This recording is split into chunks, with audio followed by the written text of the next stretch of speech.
First, before this video even starts, I just want to make sure everybody had a happy and safe, and you have all of your phalanges still. 4th of July, got a little while, but you know what, with everything going on in the world, it was good to see there's still some patriotism going on. If you were one of those people shooting off fireworks, even though you were told not to, fuck with you. We can be friends. Anyway, we're gonna get down to a down and dirty video today. It's not gonna be anything too crazy, so if you're expecting some kind of crazy heroic entertainment, sorry, coronavirus. I'm actually supposed to be wearing a mask. I ain't doing that. By the way, if you haven't watched my Instagram story from the 4th of July, you should probably do that because that shit was funny. But we're gonna get down today and talk about what are the plans for little Valkyrie over here. And we're also going to go ahead and start tearing and cleaning some things up. You might not see too much of that, but I'll explain to you what I'm talking about. As well as, well, what else we think may be coming for the car, because it's big. It's very big. I want to start everything off today, though, with something simple. I know a lot of you guys tag me in the forums on social media, and I know a lot of you try to add me on Facebook and all that. Don't take any offense if I add you back on Facebook. What it literally is I use that to keep in touch with military friends and family and, you know, people I generally know. It's not a fact that I don't know you guys. I would love to know all of you, but there is over 8,500 of you now just subscribed to this channel, and that's with 72% of people watching and still not subscribing. So for the 85 plus now that are a part of the channel, thank you. I appreciate you.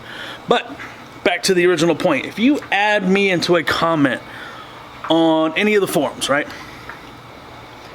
And it's like, hey, this guy's got the fastest V6, blah, blah, blah. For one, I appreciate it. Thank you for the exposure. But I will say this. If you tag me and somebody is blatantly lying about their numbers, I'm going to call them out. And then when that person tells me, you don't know what the fuck you're talking about, I'm gonna laugh. That's not me hearsay telling you, put me in more stuff. What I'm literally saying is, I'm not a person to cower down. I'm the kind of person that's going to get directly in your face and tell you you're a lying shithead, especially when it comes to numbers, especially when it comes to things you've said you've done. I'm not gonna give the person a name, but there's another Ripp Supercharged vehicle, such as my own. But this person has done no other modifications besides a supercharger and air ride. This dude's going around telling people that he puts down a 3.90 to 60 on street tires with air ride, with only a rip kit, on shitty tuning. Come on, dude. Stop bullshitting. The only way you're doing that is if you're headed down a very steep hill or your rear tires are in water. Either way, ain't happening, pimpin'. Fastest this car's ever put down is a 3.6, and that was on a tire that was lowered with a launch. And that's a launch on a built transmission. Like, if you're gonna lie, at least make your lies believable, because there are assholes like me out on the planet that are gonna call you a fucking idiot and keep going. But anyway, let's go talk about Valkyrie. Okay, so I've been skipping over a few things, and yeah, it's been a little busy. One of the things I want to talk about first, a lot of people have been pointing at this AC condenser. Yo, why don't you just take it off? Well, problem with the AC condenser is there are many things that are tied into this, including the oil cooler. So the oil cooler is attached, obviously the AC is attached, and then we have hard lines down here that are completely attached to recirculating the trans cooler to my very expensive transmission that's in this thing, as well as, you know, we don't want to lose the fluid that's in there because it's very good fluid. Beating the hell out of this car, things that have happened there is we've actually been able to keep the coolant temperature or the trans temp, excuse me, under 150 degrees. Before that, before I started having serious transmission issues, well, we had it sitting at 220 plus, and yeah, it's no bueno. So we're really not trying to lose that fluid. If we do, I mean, it's a simple call to Bill Scher over at Paramount Performance. Buy some of it, but it is a closed box transmission, which means that we would have to pull the whole damn transmission again in order to fill it up. Not a great time. So we pulled the heads, and obviously the heads still look decent. We do believe there's a bit of warping to them after looking at everything. The rockers have been pulled. I mean, They're not horrible for the amount of boost. I mean, yeah, there's obviously some buildup, but we have went ahead and decided that, you know what, this engine, oh my God, I almost died. This engine that has seen lots of time of me beating the absolute shit out of it, well, we think her time in the car has come to an end. Ain't that right? What? We think the time for that engine's come to an end. Yes. So, for those of you who are OG 86 Face subscribers, you guys know that we've had another engine for a hot minute now. Well, we're going to get that engine dressed up, and we're going to get her put in. We're going to actually, next week, we're going to be removing this guy, and taking the transmission off the back of it, and completely removing this block. I don't know what we're going to do with it yet. I'm thinking I want to build a table, but hey, who am I? And while that's going on, at probably some point this week, I'm going to go through and clean up all of this. I mean, this is just, you ready? This is heinous. Heinous. Which means I'm going to do it. You're not going to do it. I'll get in there. My hands are tinier than yours. Your hands are tinier than mine because I'm a motherfucking man. Anyway, we're going to remove everything down. I mean, pretty much everything you see here, except for the hard lines and the AC condenser, is going to get yanked. Clean everything up, including the Mishimoto tank. So, for those of you who don't remember the story of the Mishimoto tank, when we were getting everything ready for this car, one of the things that we did is, well, we have all kinds of gold stuff, right? We like the gold stuff. I'm a big fan of it. My Merrick Motorsports intakes, which are actually on those headlights. And we had the cage originally from MFR. Well, with MFR, they had, it came in as it literally looked just like that. Laser cut, we had to weld it. There's a whole video series on that. But Eric wanted to paint. Who am I to tell Eric he can't paint? So he went and picked out a color, and the color ended up turning out to be a lime green gold, which, if you look at that, and you look at that, and then you look at that, and then you look at that again, they don't match. So, while everything's taken out, I'm actually going to be using a sander Dremel sometime this week. I'm going to be tearing all the paint off of that. And comment below. Everybody knows where the coolant tank in the car goes. What color do you think will look good? I'm thinking either a black or a wrinkle red. I haven't decided yet, but I have time to do it. Also, while the engine is out, the new one's getting set up. We're going to be going ahead and connecting the AFP connecting pipes. The biggest thing here is this is a race edition only pipe. There are no cats. Now, what is the big advantage of that? Well, on a boosted vehicle, such as good old little Valkyrie here, the whole point, the whole thing, this whole engine, the whole of it is that's an air pump, okay? In order to be a pump, you have to be able to pull something in and push something out efficiently. So, no catalytic converters means less obstruction, more air, freer breathing engine, less issues.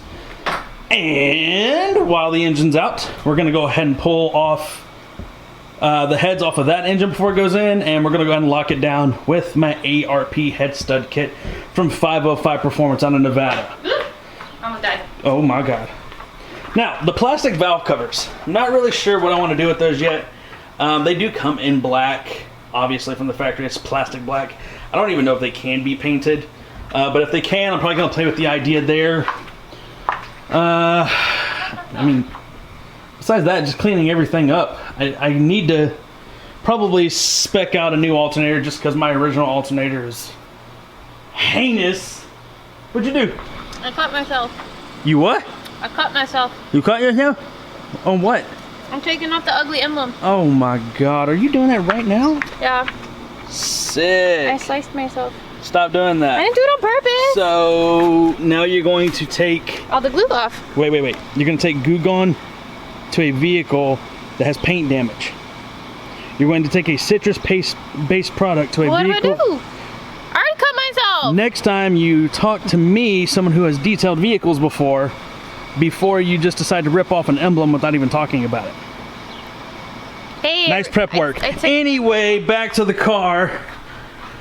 Oh, God. What? So yeah, we're gonna do all that, get it set back in. I've been talking with Ross and Seth from Ripp Supercharged. My original PCM, which is big there. As soon as I plug everything up, the car should fire up. We're gonna do a couple remote tunes, and I'm gonna learn how to do all that. Another thing that we're gonna do while everything in here is, obviously, while we have time, we're just gonna check everything over. I mean, the goal is still quite a bit more horsepower. We'll see. I mean, I think we're starting to reach, and I really hate saying this, I really think we're starting to reach the upper echelon of what this motor can actually do. And I mean, it's stout. It is. It's an, excuse me. It's an all aluminum 6-bolt main, fully modular motor directly from the factory. The thing is built to withstand everything that we're doing, but at the same time, it is aluminum. It is going to start having certain issues at points. I mean, I don't know if you could tell, but like even the tops of a couple of these cylinders are burnt. And I mean, that's the combustion point. For those of you who don't know combustion, spark plug, fuel, Jesus Christ, this is weird to do it one hand. Spark plug, fuel, it literally shoots fuel in, spark hits it, launches the piston back down. You do that 6 times because it's a V6, and you have a car moving. That's what we want. But that little bit of space up there at the combustion point, we're adding more fuel. We need more air, hence no catalytic converters. And we're going to be able to get a little bit more. But we just saw viable and a little bit smarter that while, you know, this thing's out, we might as well put the new engine in. We have it. Why not? And then, I mean, we got 45,000 boosted miles out of this engine. A little more than 45,000. Something like that. I mean, at that point, it should be good. We'll go play. But yeah, simple enough there.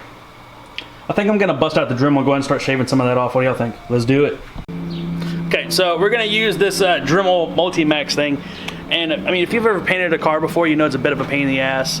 I know the first car I ever actually painted, and yes, I've actually done that. Oh my God. I did a 2002 Jaguar X-Type. It was my car, bought it at an auction. But one of the ways that the guy that helped me paint the car taught me is I had to go through and do everything there by hand, including, what is it, wet sanding. Yeah, I'm not doing that again, so this is nice. So we're gonna see how this works out. Stay. Right now we have it set on 10, which is the setting of down. And we'll see if this does anything here. We'll start on the welds, because if it breaks, well, I'll just get a new tank.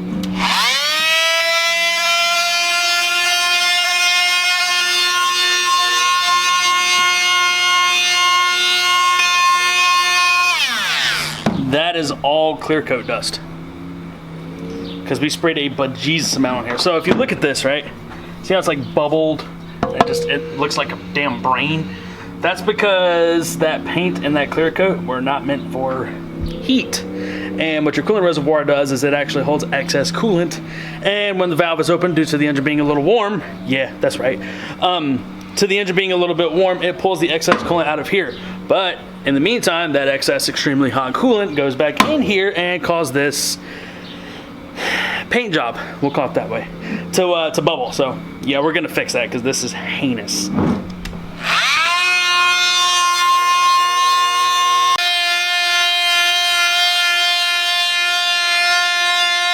guys, this is obviously gonna take a while.